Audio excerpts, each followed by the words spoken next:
After Syrian president was ousted and taken shelter in Moscow, the evolving situation is fraught with uncertainties.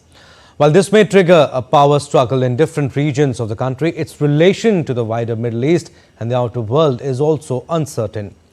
Watch in this report by DD India's Akhilesh Suman about the fallouts of Assad's departure from a nation that he ruled for 24 years. To assess the evolving situation, the United Nations Security Council has convened an emergency closed-door meeting on Monday regarding Syria in the aftermath of President Assad leaving the war-torn country that he ruled for decades. However, the United States did not wait for the meeting and acted fast to remove the remnants of radical elements. Over 75 US airstrikes have targeted ISIS strongholds across Syria. The goal, to prevent the terror group from capitalizing on the chaos following Assad's fall. US officials have warned that a power vacuum in Syria could fuel ISIS's resurgence. But ISIS isn't the only threat. Multiple rebel groups, including the powerful Islamist faction Hayat Tahrir al-Sham, have emerged as key players. HTS forces led the final assault on Assad's stronghold in Damascus, effectively ending his 24-year reign. The question is whether US will talk to this new group. This is a positive sort of sign because there is that sort of contact and coordination. But I think it's not gonna likely play a big role in terms of what comes next because you have different armed groups and different sort of areas of control. Though HTS now controls much of northern Syria, its history of extremist ideology raises questions. US has declared HTS leader as terrorist and has declared $10 million for information on its leader, Abu Muhammad al-Golani, also known as Muhammad al-Jawlani.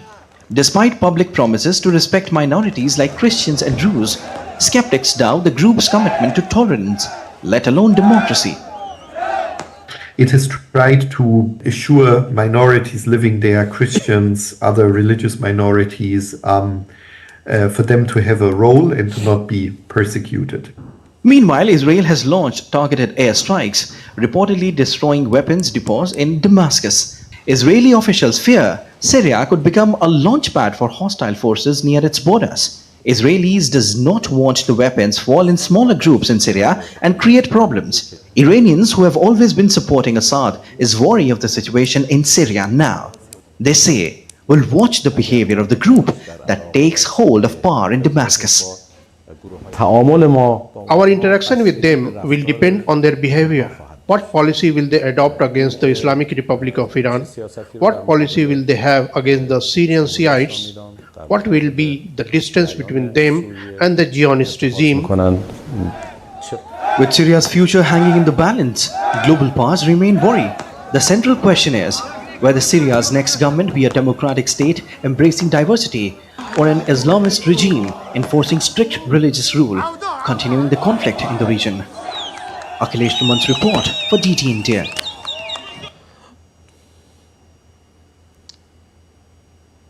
All right, to talk more on this, we are joined by defense and geopolitical expert, retired Major General Sudhakar J from Jaipur. Welcome, sir. So, after much speculations, Bashar al-Assad is in Moscow now, it's confirmed, given asylum. What do you think? What is next for Syria and its people too? Because Syria's future hinges on uncertainty. Yes, Abhishek, good afternoon. Thank you for getting me to your show.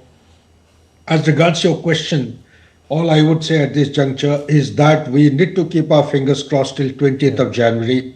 I'm very, very optimistic that post 20th January 2025, the West Asia is going to witness a different landscape and new contours of the conflict. Why am I that? Let's identify what has happened since 2011 till date. You have given out all your reporters, they have covered it very comprehensively. I wish to highlight certain issues, if you allow me, if the time permits. Yes, please go on, sir. First and foremost thing, we are fully aware of the fact of the 7th October 2023, how Hamas, they conducted a kind of a Black Swan Day event against the formidable defense force of the planet. And that was the start point. So the counter commenced against the Hamas, Thereafter, it followed. The focus shifted to towards the north of Israel or south of Lebanon against the Hezbollah. We need to understand the geostrategic importance of Syria first and foremost thing. History. The geography actually assumes a lot of importance. When we talk about the West Asia, we need to be mindful of the proxies and the Iran. They call it as octopus doctrine. By Israeli military science, they call it an octopus doctrine. Now, what is the means? The head of octopus is actually occupied by Iran, and Iran, by virtue of the lack of proximity towards the enemy state, that is Israel, distance being around 1800 to 2100 kilometers from each other, it controls or keeps a checkmate on Israel by virtue of the proximity, the proxies. Call it the Houthis in the Yemen, call it the Hamas, or call it the Hezbollah. There are four H. Okay, this fourth H1 is Hassan al-Sahib, which actually came into existence post the attack against the ISIS in 2017, and also invasion of US and NATO forces into Iraq. When the Shiite militias, they came into existence, Iran took advantage and started capitalizing and regrouping them. That became the fourth edge. So having said all this, at the moment, Syria, by virtue of its geographic location, actually a corridor passes which is connecting between Iran to Hezbollah. So first and foremost is that the Hezbollahs and this supply chain or the line of communication and Iran, the head of the octopus, they have been weakened to large an extent. Second point, Russia, having been involved deeply in the Ukraine war, has also been subjected to a lot of attrition. Therefore, Russia will not be able to participate in support of the Syrian conflict. Last but not the least is the stakeholders. Who are the stakeholders?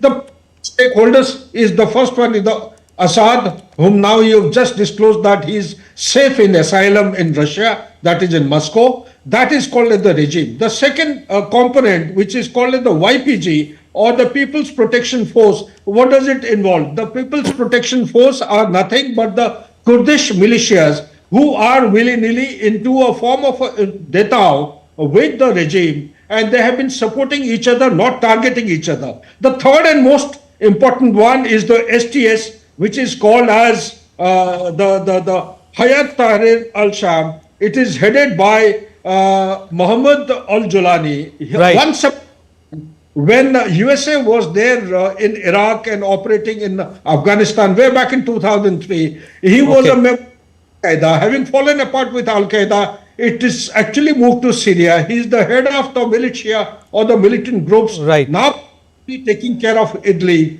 Now what is the problem? The problem is the autocratic form of government of the Assad regime and his predecessor, his father. The people, citizens of this particular country, they have been yearning, they have been dying and dreaming for some form of democracy so that the basic aspiration and the necessities are met. The government of Assad regime has not been able to fulfill any kind of the aspirations, despite having come in support by none other than Russia. But at the moment, what has happened is, by virtue of Russia having got committed in Ukraine, Turkey has taken advantage of. Yeah. Turkey is the country which has actually given the trigger to this HTS regime, duly supported by the Turkey forces, which is called SNA, and SNA is essentially the Syrian National Army. General Sudhakar, like you were saying, Assad had the backing of Iran and Russia, and both got busy. They had their own struggles, Iran with Israel and Russia with Ukraine. But sir, India issued an advisory a couple of days ago and asking its nationals to leave Syria at the earliest. And today also it said that India is monitoring the entire situation. We want to know from you, sir, what do you think Assad's fall mean for India? It means a disaster, actually. It has got very serious implications as far as the India is concerned, because anything that happens in West Asia has got a direct and indirect bearing on India, because the supply chain of the international trade is passing through, as you know, Suez Canal. We have also plans to extend the IMA corridor, plus the Syria is actually the central, it is the pivot of connectivity, be it the Northwest Africa or the Europe, or to the Caucasus region. And for that matter, we have a substantial number of the Indian diaspora present in Syria. What is going to actually come into effect is that the terrorism is likely to get an impetus. The same ISIS that we are talking of, whose backbone had been actually decimated way back in 2017, there is a possibility of revival of this terrorism with the help of the Turkey. And with that coming, Turkey, of course, is highly in danger. There is a dangerous situation which is developing. But the terrorists, by virtue of reviving in this particular corridor, are likely to spill over. Earlier, it started with, Gaza. Thereafter, it came to the Hezbollah area or the south of Lebanon. Now it has gone to Damascus. Yeah. Slowly realize that the corridor of the caliphate, the erstwhile caliphate, seems to be expanding. If that extends towards Iraq, then it's not very far away from Iran, that is the Tehran. It may lead to a kind of a regime, either of the places. It could be a revisit of Iraq, what we have witnessed in the past, a regime change in Iran, or spillover of terrorists coming across the Pakistan into our territory. That is one. Is the IMEC is going to be subjected to severe doubt, speculations whether it is going to be a successful venture or not. Third and most important thing is West Asia is vulnerable to further turmoil. Right. If administration doesn't actually dig in his heels and comes down heavily. Yes, yes, General Sudhakar, I'm sorry we are running short of time. Sorry to cut you short, but yes, Syria's future looks very uncertain. Thank you. We'll leave it at that. Thank you for giving us your precious time, General Sudhakar.